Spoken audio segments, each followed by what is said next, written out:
Hey Rosebuds, hey guys, welcome back to my channel. If you're just stopping by for the first time, stick around, watch some videos. If it's something that you like, if you like my content, go ahead, subscribe, click the notification bell, like, share this video. So today I will be showing you how I started my emergency stockpile, aka prepper pantry, how to start a prepper pantry from scratch. So in light of what has been happening for the past few months with COVID and all of that, the big C, I should say the big C, don't want to be censored or anything. But in light of what I've taken past, what has been going on in the past few months, where we see people, fighting over a roll of toilet paper, people fighting over the last loaf of bread, in the supermarket. So, it has taught all of us a lesson of being prepared. Be prepared because you don't know what the next minute or the next hour is going to bring. So it's all good and dandy to say, oh well, things is gonna, the food supply chain, it's gonna come around back again and everything is gonna be hunky-dory. But as we can see, a lot of people were caught with their pants down, and they were panicking. They were out there panic buying. Things was flying off the shelf left, right, and center. And all those people that have been prepping for years, they have been ridiculed by their family. They have been laughed at, and they have been labeled all sorts of names, and saying, people laugh and say, wow, you preparing for the zombie apocalypse and all of that, why you did setting up all of that food and toiletry and water and all of that. But no, they have the last laugh now. So it should be a lesson to all of us. If you have not yet started an emergency stockpile, aka prepper pantry, now is the time to start. Now is the time. I live in a tropical climate. But for those that live in a climate where you have the 4 seasons and you're in fall now and winter is about around the corner, now it's even more urgent for you to stockpile stuff. Okay, for me, the easy way that I started my prepper pantry is I just started with the basics. I would say number one tip is to start with the basic. And when I say basics, the basics is just rice, flour, cornmeal, oatmeal, sugar. That is the basic, so you start with the basic. Okay, for me, I started with the basics here. Flour, this is just regular white flour. And this is whole wheat flour here. Here I have my oats, rice, and I have beans. These beans, I have the regular black bean, garbanzo bean, and red peas, kidney beans. And then, you can move up there with your tin beans.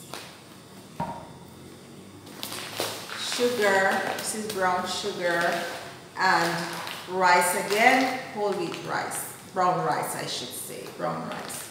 So that's what I started with. I just started with the basics.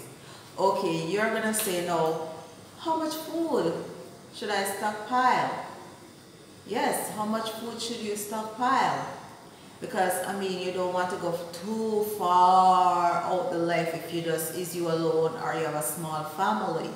So what you should do, or what I did, was I started calculating how much food I go through per month or go through per week. Say for instance, I know that I go through a 10-pound bag of rice in a month's time, and I Said, all right, I want to have a stockpile that is 3 months.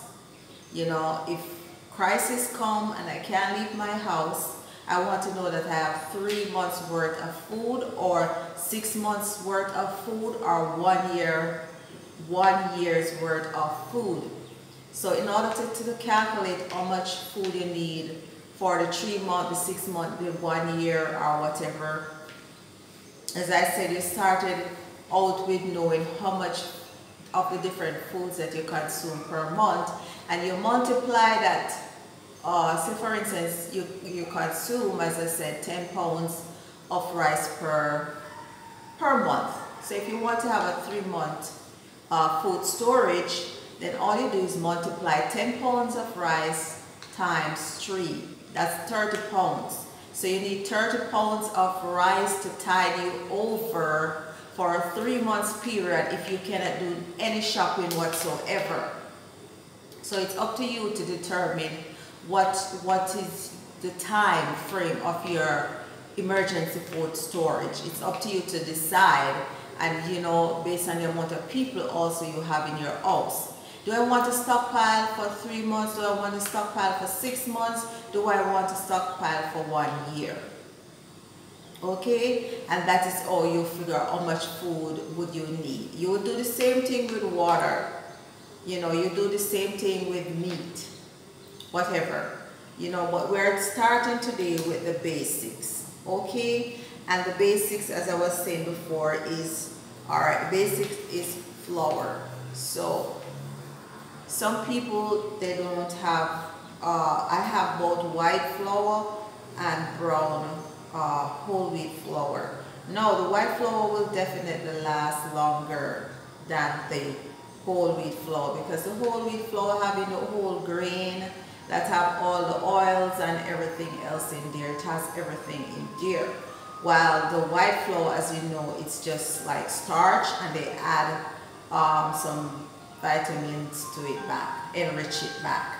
Okay, so you know the white flour would keep longer than your whole wheat flour. So what you would do is when you buy your flour, also you would, to keep out any bugs or any critter, you would freeze them like for a couple days. Put them in the freezer, freeze them for a couple days to kill any bugs and their eggs, and then you would store them.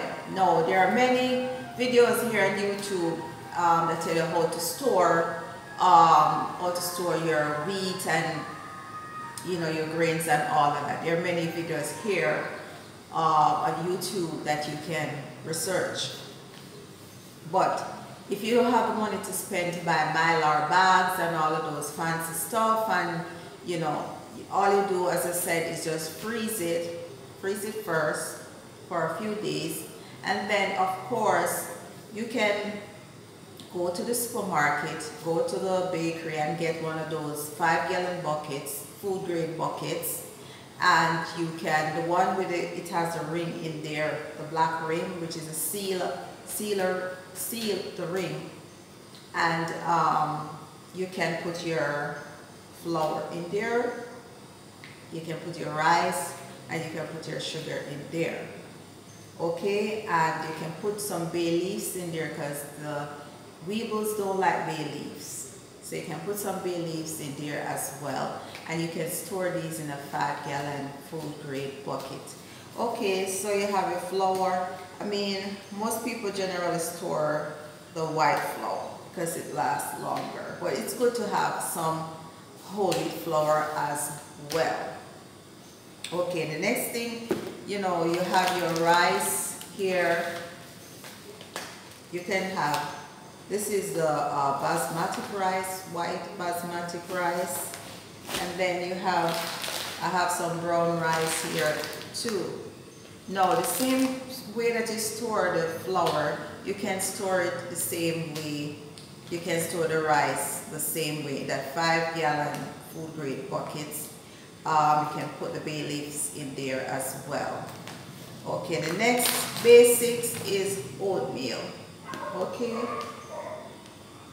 I have my container here with oatmeal, but I store mine in the same 5-gallon bucket. In part 2, I will show you my 5-gallon buckets, but I'm just dealing with the basics today. Right, I store it same way, just as how you store your rice and you store your flour. So okay, the next thing is sugar. Same storage method.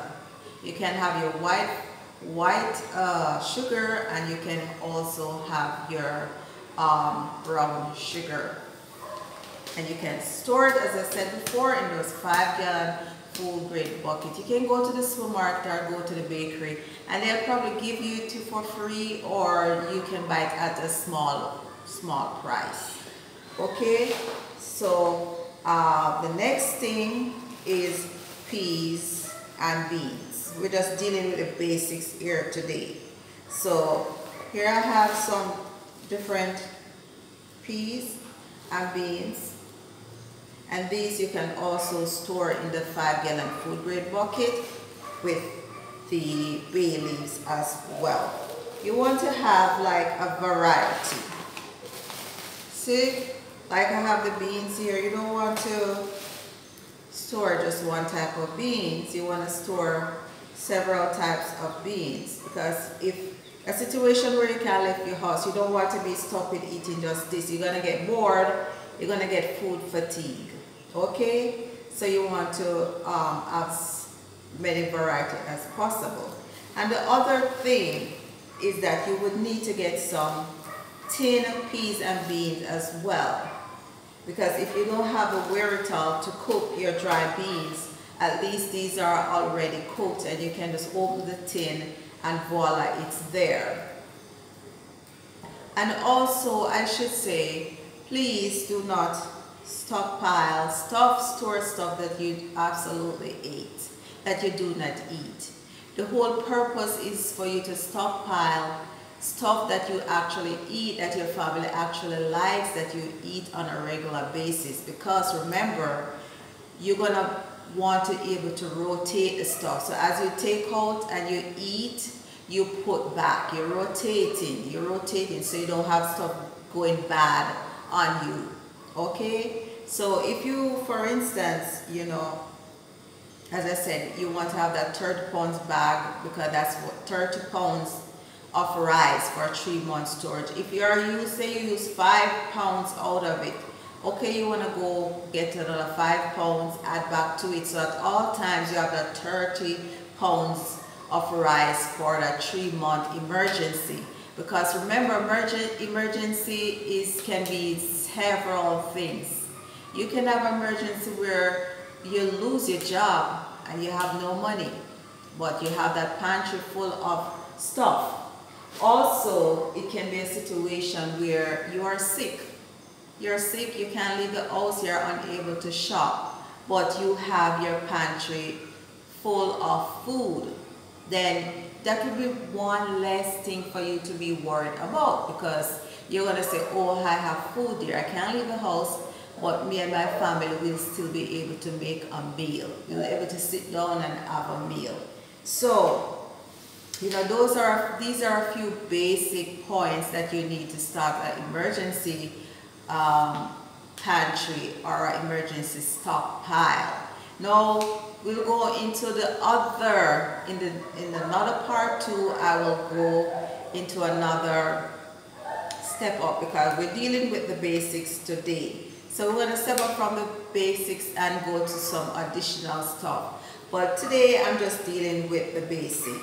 So as you notice, I have a variety. Even within the basics, you have to have variety. White flour, whole wheat flour, you can have almond flour, coconut flour, all different type of flour. So having a few varieties within the basics is also very good, because you don't want to get fatigued and tired of having the same thing over and over and over again.